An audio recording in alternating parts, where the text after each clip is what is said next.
Donc, toujours dans la thématique son et musique, le troisième type d'exercice, rénovation d'un amphithéâtre. Donc, on nous décrivait un amphithéâtre, voilà, on nous donnait ses caractéristiques, on nous expliquait en quoi était fait le plafond, en béton, et puis on nous donnait aussi le coefficient d'absorption des matériaux qui constituent le sol et les murs, et on nous disait que ça valait 0,17.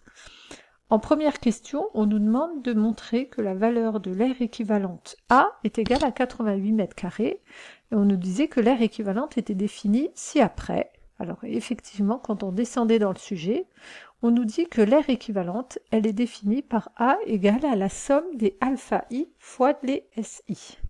Donc, quand on reprend ici toutes les données du problème, on sait que notre amphithéâtre, il est constitué de quoi? Donc notre amphi, il est constitué d'un plafond, qui est ici, donc un plafond, plus des murs, qui sont ici, il y en a là, de tous les côtés, hein, plus à l'arrière, là et encore à l'arrière, donc plus des murs, et quoi d'autre? Plus un sol, ici, qui est en dessous, hein, là on a un sol, plus le sol.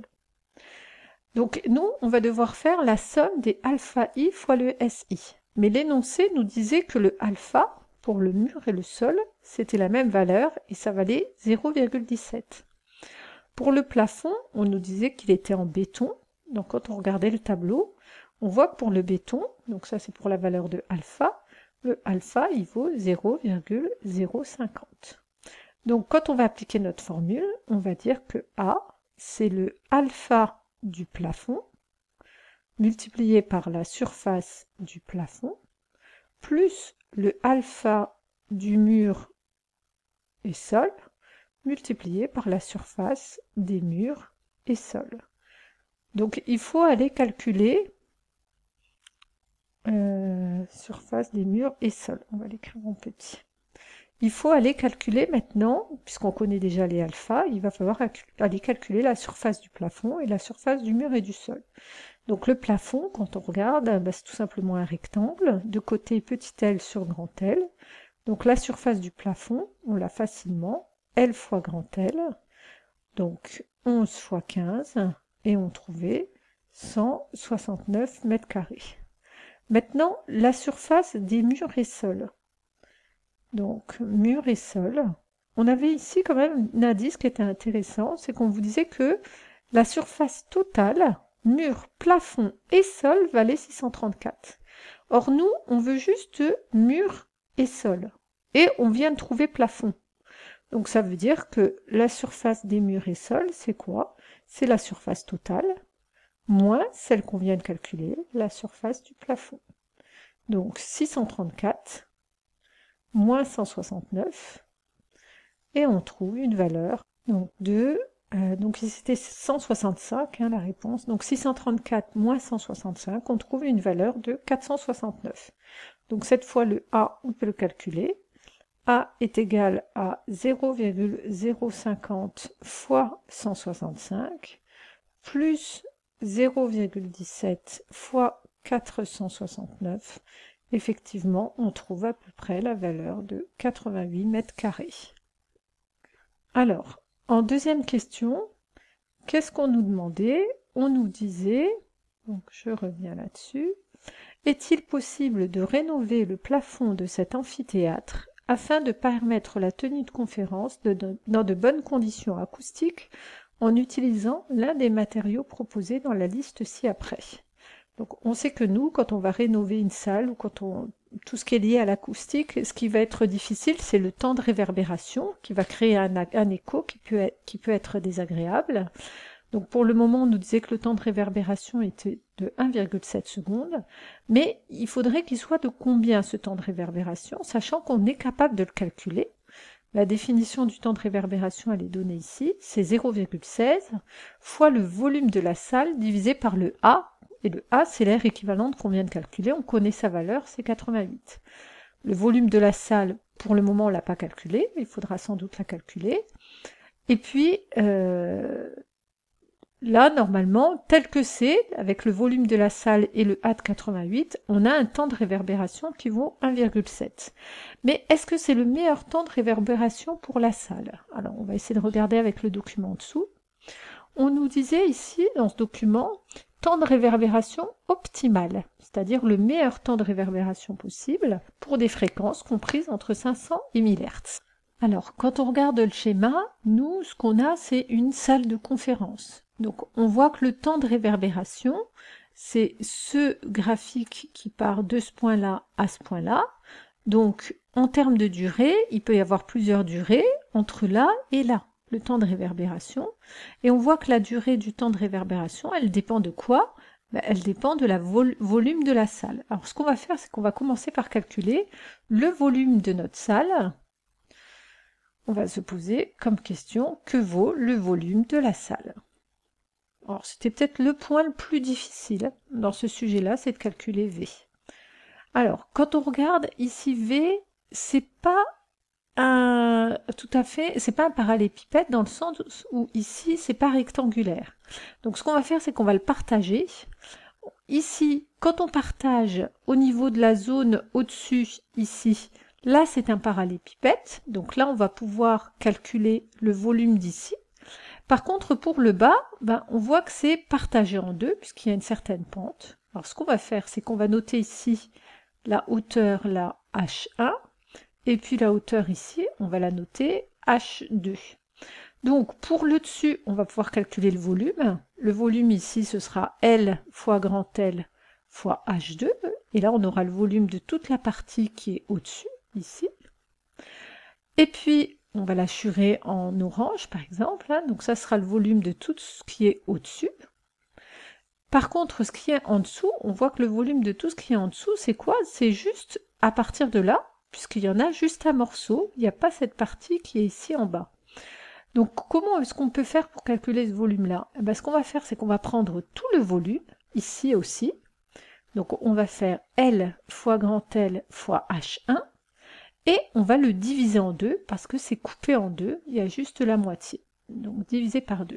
Donc, en faisant ça, après, en additionnant les deux, on aura le volume de notre amphithéâtre. Alors maintenant, il va falloir se poser la question, mais que vaut H1 et que vaut H2? Donc, quand on regardait ici, qu'est-ce qu'on a? Là, on a un triangle rectangle, donc on a l'habitude de ce cas de figure, avec un angle qu'on connaît. Cette longueur-là, on la connaît en bas, elle vaut grand L, hein, c'est la même que celle-là. Et nous, on cherche celle-là, ici. Donc, quand je cherche celle-là, je regarde, j'ai un triangle rectangle ici. Qu'est-ce que je constate? Je constate que j'ai tangente de mon angle, ici, tangente 21, qui est égale à côté opposé, donc H1 divisé par côté adjacent, L. Ça signifie que H1 est égal à L fois tangente 21, c'est-à-dire 15 fois tangente 21, et on trouvait une longueur de 5,76 mètres. Donc de la même façon maintenant, ou disons à partir de H1, on va pouvoir venir en déduire le H2, parce que je vois que H1 plus H2, ça me fait toute la hauteur, et toute cette hauteur, elle est là, et elle s'appelle H. Donc je peux noter que d'un autre côté, j'ai H qui est égal à H1 plus H2, donc j'en déduis que H2 est égal à H moins H1, c'est-à-dire 8,5 moins 5,76, et ça nous donne 2,74 mètres. Donc maintenant, je peux en déduire le volume, d'après ce que je vous ai dit tout à l'heure, quand on regarde, hein, tous parallélépipèdes au-dessus, et la moitié de celui-là, donc celui qui est en vert. Donc on écrit que le volume, V, c'est égal à L fois L multiplié, donc la hauteur qui est au-dessus, c'est juste la hauteur H2, multiplié par H2, plus L fois L, multiplié par H1, mais là on n'en prend que la moitié. Et quand on remplaçait par les valeurs, on trouvait un volume de 927,3 mètres cubes. Donc là on a trouvé notre volume. Maintenant, il va falloir regarder, pour ce volume-là, quand on regardait la graphique, donc à peu près à 900. Donc ici, c'est une échelle logarithmique. Donc 900, on est ici. Et 923, on doit être à un peu plus. Donc on va placer un trait. Hop. Voilà. Donc ça colle pour une salle de conférence. Hein. On est au bout. Et puis ici, quand on colle ici, on en est à peu près à là. Donc ici, plusieurs façons de faire la mesure. Donc là, le problème, c'est que quand on regarde au niveau de notre graduation, ça va être difficile de déterminer la valeur ici. Donc ce qu'on pouvait faire pour déterminer la valeur ici, c'était quoi? C'était utiliser une échelle avec une règle, c'est-à-dire regarder ce que ça mesurait ici avec notre règle. Donc avec notre règle, mesurer ici et faire la correspondance en disant que ça correspond à 2,5 secondes. Et puis pareil, mesurer avec notre règle ceci et voir dans ce cas-là à quoi ça correspondrait. Donc on va le faire rapidement. Donc 6,2 cm, ça correspond à un temps de réverbération qui est égal à 2,5 secondes. Nous ici on mesure 2 cm, donc on fait un petit produit en croix et on a le temps de réverbération qui valait à peu près 0,8 secondes. Donc voilà, on a trouvé ce que vaut le TR. TR vaut 0,8 secondes. Quand on regarde notre sujet, on sait que TR c'est égal à 0,16 fois V divisé par A. Donc on va reprendre tout ça. TR est égal à 0,16 fois V divisé par A. Alors TR, on a trouvé que c'était 0,8. Ça vaut 0,8. Or, le volume, on l'a trouvé. On a dit que c'était 927,3. Donc 0,16 fois 927,3 divisé par le A, qui est égal à 0,8. Alors le but, c'est de savoir comment est-ce qu'on va faire pour essayer d'améliorer la salle.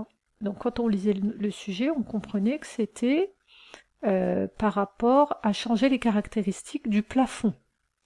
Comment était possible de rénover le plafond? Donc, on sait que si on change le plafond, dans ce cas-là, le coefficient d'absorption, tout à l'heure c'était du béton, donc ça valait 0,05, nous on va le changer par un autre alpha, par exemple de la moquette, du plâtre, de la mousse ou du bois, pour essayer d'améliorer et s'approcher de ce nouveau temps de réverbération.